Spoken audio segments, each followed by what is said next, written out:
Fenna mandaletiye mi fa katiavo Fenna mandaletiye mi fa katiavo Nasanore tarzuke Hanna rakanawan Nasanore tarzuke Hanna rakanawan Nous sommes à Manandjar, au sud-est de Madagascar.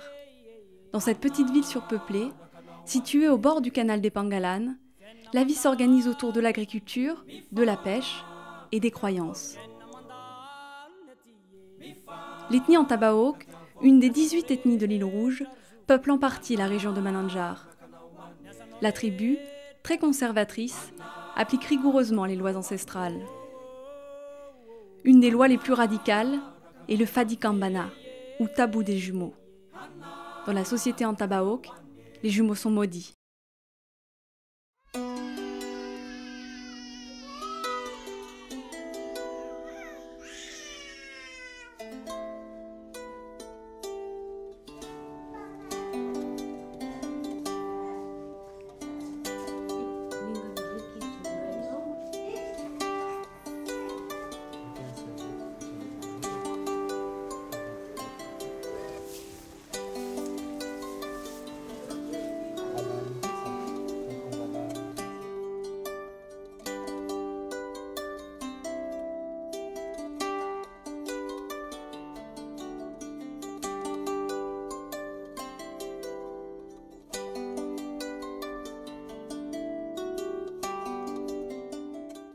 Naranti de Apollo kambana izy kambana miralay tena mbifofona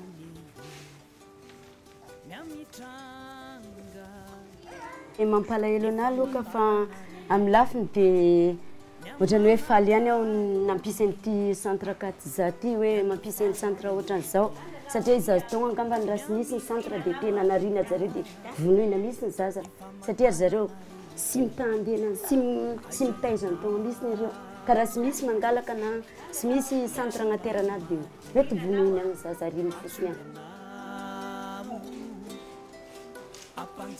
Il y a un siècle, Apollo et Antonio auraient été piétinés par des ébus ou jetés à la mer. Le Kadja, centre d'accueil et de transit des jumeaux abandonnés, est une seconde chance pour ces jumeaux délaissés.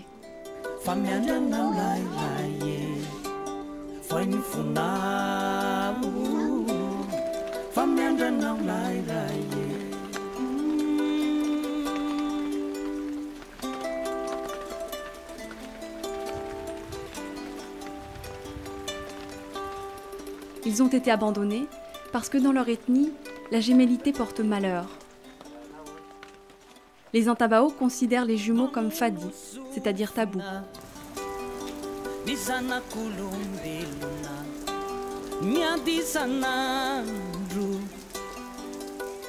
C'est la famille, des amis de la famille ou encore des religieux qui déposent les enfants dans la maison de Julie, la directrice du centre. C'est des enfants qui viennent d'ici de la ville, ils viennent sur les bras de quelqu'un. Si c'est un peu loin, ils viennent dans un panier. Ou quelquefois, il y a des gens qui mettent les deux dans un carton. Quelquefois, ils viennent dans un corbeil, on peut dire des corbeilles. Si c'est leur famille même qui les amène, ça on a vu avant, mais pas plus aujourd'hui. Ils viennent, ils disent voilà, on vous dépose votre chose. C'est ça le terme qu'ils disent. Ils ne considèrent pas que c'est humain, c'est un enfant. Ils pensent que c'est quelque chose, mais c'est dur. L'histoire qui s'est passée en 91, c'est des jumeaux qui étaient amenés par leur famille même. Et eux, ça a été enveloppé dans un sac. Et ils ont laissé leur placenta et le cordon ombilical sans couper avec les deux bébés. Et les deux, ça a été comment on dit ça, asphyxié. Oui, parce que le cordon n'était pas coupé, ils ont asphyxié et arrivé au centre décédé.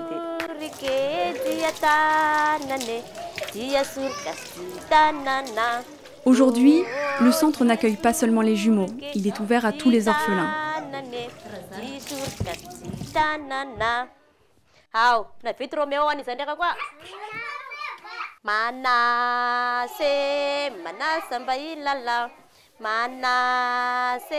Parmi les 70 enfants, une vingtaine de jumeaux vivent à Kadja.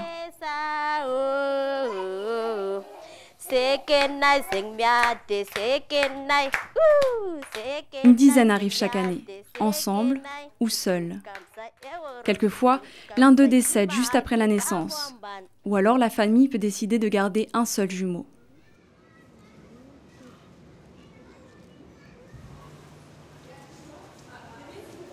L'abandon est un acte lourd à porter pour la mère Antabaok.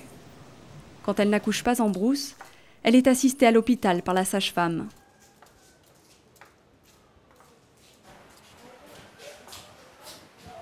Bernadette travaille à l'hôpital de Manandjar depuis une trentaine d'années. La sage-femme a toujours lutté contre le Fadi.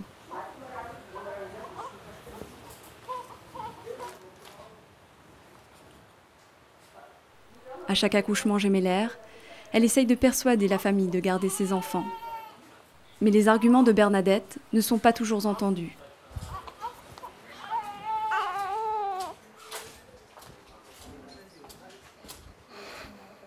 C'était pendant mon tour de garde. La femme a accouché. Elle a accouché une deuxième fois et elle était tombée aussi avec moi. Et c'était deux jumeaux et elle a rejeté. Elle a pleuré, hein, vraiment pleuré. Hein. Et j'ai essayé de convaincre les parents et c'est ceux qui étaient là-bas, mais ils ont refusé carrément et je n'ai pu rien faire. On a donné en ce moment ces jumeaux aux sœurs. Et la troisième fois, cette même personne a accouché et a fait un accouchement dystocique. Elle a fait une placenta prévia. C'est sûr que le bébé est mort-né. Et cette même femme, pendant son quatrième accouchement, était tombée sur moi-même. Et encore un accouchement jumellaire. Dès que je vis cette femme à la quatrième accouchement, il y a mon cœur qui a souffert aussi. Alors j'ai dit à la famille de partir loin du salle d'accouchement parce que la femme était vraiment désespérée. Et j'ai dit au gardien de l'hôpital de se tenir devant la porte. Comme ça, la famille ne peut pas voir ce qui se passe dans la salle d'accouchement. Alors la femme m'a supplié vraiment de ne rien dire à la famille, qu'elle va prendre un des bébés et qu'elle va laisser l'autre bébé. Ça, c'est un secret professionnel. Et j'ai montré à la femme les deux bébés. Elle a pris la plus petite parce que c'est la plus petite qui a vraiment besoin d'elle. C'est ça qu'elle m'a dit. Et depuis, je n'ai plus revu cette femme.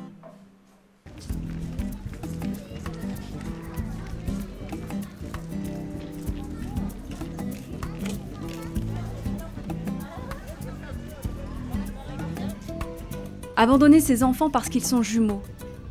Quelle sorte de croyance se cache derrière ce tabou? L'origine remonte à la nuit des temps. Nous nous rendons dans la case de Solomon, un des 10 rois de Manandjar, pour écouter une des nombreuses légendes.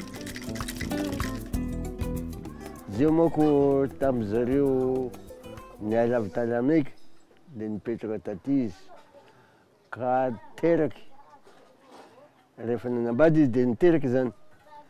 Ka raha niteraka izy voalohany dia roy dia nitizainy ihany. Teraka koa fagondroy iny misy 3 fois izy mahita dia kambatra. Ka zahany isaky le bebe azo irakirana hoe andeha mividy raha ty, andeha maka masaka dia maty vadiny. Sy magnano to mihitsy ty miteza zazakambany ty zany anie mahavoana io. Solomon veille au respect de cette tradition. Sa parole est sacrée. Rares sont ceux qui oseraient braver l'autorité de celui qu'ils considèrent comme un demi-dieu. Izy zany ka izy hoe izy tizaindreo hoe zany hoe lazanaka tambahoaka izy ka nitezan'io eto sy manjary izy sahirana na amboly vary azy izy sy manjary na hiasa ambadika izy sy mety afaka misy fa agny ambadika agny izy miteza anazy dia agny. Pour aller encore plus loin dans la compréhension de ce mythe, nous décidons de remonter le canal du Pangalan, à 45 km au nord de Mananjar. Nous voyageons en compagnie de Charles, médecin retraité.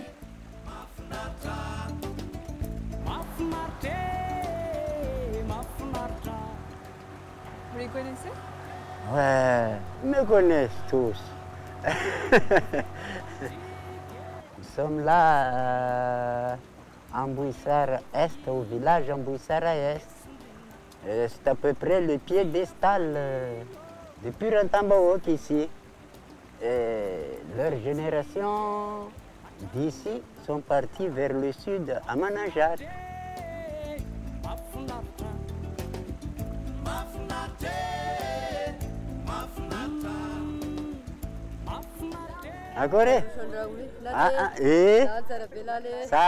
Charles est né dans ce village. Grâce à lui, nous rencontrons les autorités locales.